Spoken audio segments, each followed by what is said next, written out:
Hello and welcome to Money Tips. This is Charles Kelly. Today we'll talk about a company which is 25 years old today. Now it's the 5th of July. You may be listening to this next week, the week after, in several months' time. But take it from me, in sort of American Independence Week, Wimbledon's going on, the sun is shining in the UK. Amazon has reached the age of 25 years old. 25, and it's amazing. It just seems like it's only been around a few years.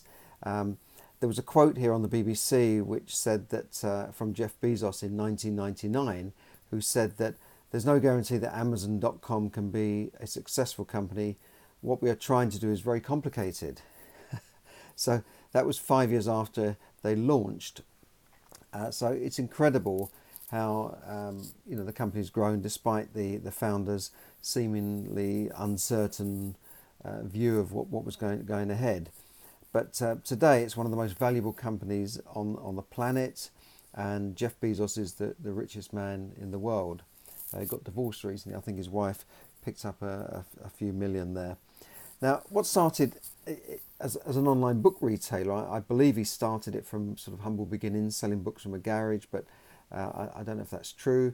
It started as an online book retailer, has become just a global giant with membership subscriptions, physical stores, groceries, its own smart devices, the Amazon Fire, which I've got one of, delivery system, and downloading TV shows and all sorts of things, making TV shows and films. It's just amazing.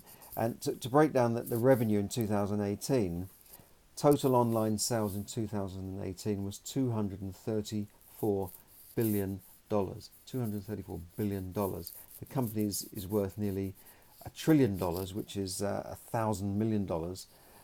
It's just it did tip over $1 trillion. But 122 billion comes from online stores. Amazon Marketplace, 42 billion. They have 17 billion a year in subscriptions, Amazon Prime and that sort of thing, TV. Cloud service, 25 billion.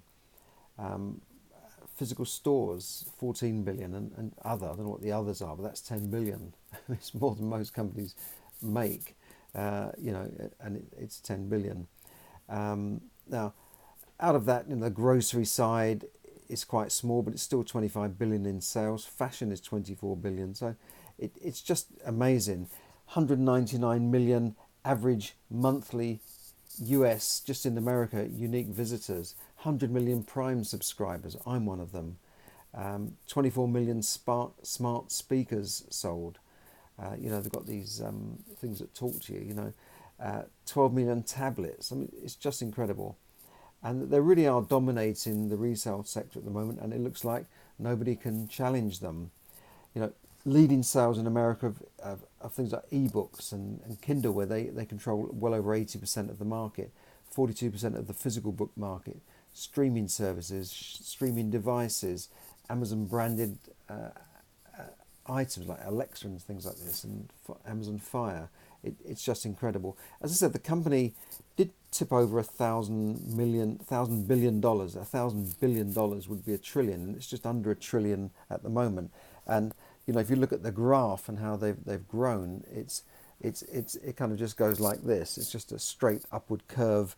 Although there was a bit of flat line in the 90s, when the company hadn't made money for many years, and people were saying, well, why would you invest in a company that hasn't made any money at all for years?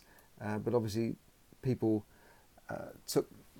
had some faith in the company's growth, because it was losing money for a long time, just like a lot of these giants do lose money. So it takes a lot of courage to stay with them.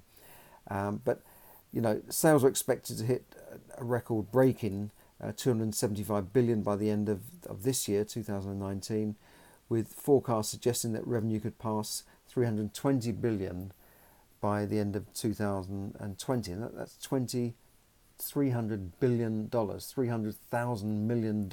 That's a lot of money in sales. So the forecast is generally up. They say that Jeff Bezos' success has been driven by the firm's global expansion, but mainly expanded into a wide variety of sectors. they bought Whole Foods, didn't they? The retailer, the sort of health food type retailer. Now they're competing with technology giants such as Facebook, Apple, Google, and Netflix.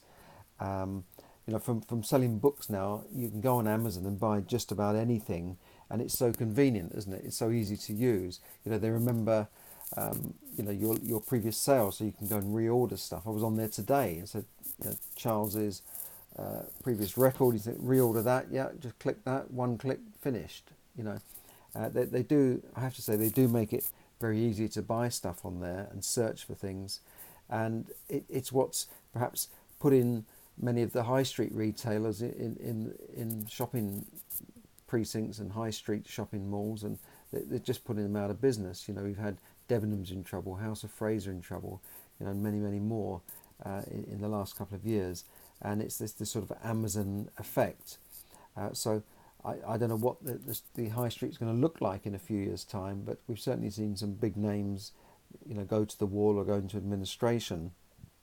But when he started, they were looking back at 1995. Amazon launches with online book sales, and what he said was, when we first started selling books 4 years ago, everyone said, "Look, you're just computer guys. You don't know anything about selling books," and that was true, said a young Jeff Bezos in 1999. However, the huge stockpiling space that the company had at the time in America helped Amazon become a leader in the sector and enable them to offer a wider selection of books than bricks and mortar rivals. So they had these huge warehouses, didn't they? And you have to say that the service with Amazon is another thing. You get things fast. Some stuff you can get within the day. Certainly by the next day is common now. You see all these vans running around with Amazon stuff. And if you need to send stuff back, they don't argue. If I go to a local shop and buy some ink or something and it goes wrong, the guy's saying, "Well, I can't take it back, you've opened the packet," and all this stuff. They're arguing with you. Or I bought a printer locally and it was going wrong and he didn't want to know, so I don't go back there anymore. Whereas with Amazon you can just send stuff back, so you've got that risk-free shopping experience because they're big enough to sort of handle it. And I don't know what they do with all this stuff that you send back, but obviously they're making enough money that they don't have to sort of worry about it. So it's incredible how they've risen. They from books to DVDs to other products to lots of different things. And in 2018, Amazon is the biggest online sales platform in the world, dwarfing eBay, Walmart, Apple.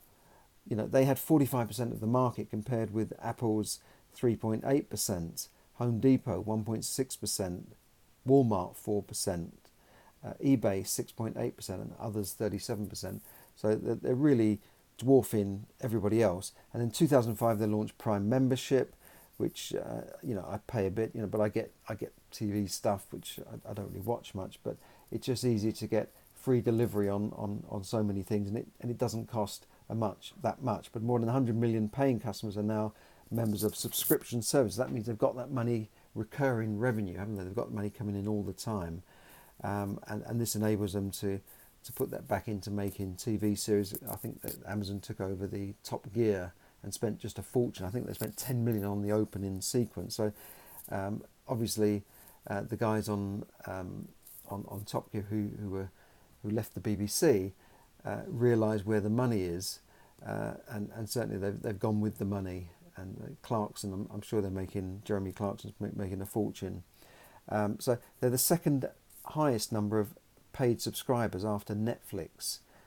Netflix has got 139 million paid subscribers. The Kindle reader is just unbelievable, isn't it? E-readers, 84% of them are Amazon e-readers. I've got a Kindle device. It's pretty good. My book is out on Kindle as well. My book, Yes, Money Can Buy You Happiness, and the physical book is also published with Amazon as well. It was just so easy. I just published that there, and I can put it on the marketplace very, very quickly. I don't have to go to publishers and get all these publishers rejection letters and worry about them. I've just gone ahead and done it, and the book is printed on demand. I don't have to print up thousands of copies and leave them in my garage. So today, what is the future of Amazon? It looks a bit more complicated than just selling products on the internet. The market valuation fell back in 2000 after the second half of 2018 to below the trillion mark. So it's only worth 900,000 million, but still it's still dominating the online retail sector, and the firm has now set its sights on expanding its service, perhaps surprisingly, into physical stores. Isn't that strange? Yeah, but they're still making money from physical stores. So we'll have to wait and see where Amazon will be in 25 years' time. And remember that a lot of the huge companies that started in America, 100 years ago, are no longer here. I think GEC, General Electric, is one of the few that's there. Of course, AT&T was formed out of the telephone company Bell, so that they're still technically around, but a lot of them are just gone. So we'll have to see where the companies of the future will be. Now, some of the successes of Amazon is not just because they are dominating the market. What they've done is allow smaller retailers to get into the market and sell their goods online. So it's like a partnership, really. Although they're a huge company that's dominating everything, they've allowed people to like me to publish my book online and get it selling, which would have been difficult for me to do in the past. They've allowed small retailers to say, right, we're going to set up an Amazon store, literally a marketplace where you can sell goods on Amazon. And to a certain extent, other companies have done this as well, but Amazon in particular have made it very easy for you to sell stuff online, rather than the alternative of going into the high street and renting a shop for, say, 25,000 a year rent, and then paying another 15,000 for council tax or rates. So you're into 40,000 a year before you start. Then you've got staff. So before you open the door, you could be into 50,000 a year, even with part-time staff. That's £1,000 a week you've got to make just to cover your overheads, and that's a lot of money, isn't it? And so that's why, if I was starting that type of retail business, I would not be going to open up in the high street unless it was some super idea and I had backing for it. You can go on Amazon and set up very cheaply. How do you do it? Well, you may want to learn how to do it, and there are many courses available where you can learn how to set up an Amazon store. Not just learn how to set it up, but learn how to be successful on Amazon. And if you're interested in any of those courses, email me at charles@charleskelly.net, and we'll put you in touch with some very, very good courses where you could be making money online through Amazon. Yeah, you can invent your own store. Yeah, you could say, right, I'm going to have my own I've got a website. I've spent £1,000 on a website, but who's going to come to that website? With Amazon, you've got that traffic, haven't you? You've got hundreds of millions of visitors from all over the world per month. So you've got that built-in traffic. Why would you want to go and try and do it yourself when you've got massive amount of traffic coming in already from the Amazon store? I'm just trying to find the actual figures of their traffic, which I've lost now. But I think it was something like 100 million unique visitors, 199 million average monthly unique visitors on the Amazon store. So if your window is there as well, they've got more chance of finding you on Amazon or indeed on Facebook than you have just starting up your own website and hoping that you'll get traffic, or trying to drive traffic through with advertising and that sort of thing. So it's just a thought. I think it's certainly a lot less risky to set up a business through Amazon or a Facebook store or whatever, an online store, than it is to go into a physical store where you're signing leases and legal documents that tie you in. Usually with a lease you're tied in for a certain amount of time, and if your business doesn't work out, you can't necessarily say to the landlord, well, sorry old chap, but my business has not worked out as I thought, so here are the keys, I'm leaving I'm giving you back the shop, thanks very much and goodbye. No, the landlord will say, well, no, you've signed a lease for 5 years, for 10 years, for 15 years, I want my money. And if they've got a personal guarantee in your name, they will go after you personally for that rent. So be very, very careful about signing these leases and which would be on a physical store. You know, if you want to try and sell a product, try and sell it online first. If it works out really well, like with Amazon, when they were just selling stuff online, now they're into physical stores and all sorts of things. They grew their business in that way. So if you've got a super product and you can sell it online, then maybe then you could go into a physical store and dip your toe into that market. I'm not saying physical stores are finished. There's still something nice about going out and buying things and you know, going out and feeling the goods and the whole shopping experience. Shopping malls are not completely dead, but you know, if you're starting a new business, it's a huge risk to start and try and get immediately into having a physical store. So there you go. That's you know, happy birthday to Amazon, and I'm sure that he's made his billions, but he's probably helped many thousands and many millions of others make money too. Maybe he's made some millionaires, or certainly several thousand millionaires through Amazon trading alone. So good luck to him, and that's all for now. This has been Charles Kelly, bringing you money tips to help you save, earn, invest, accumulate, and ultimately enjoy more money.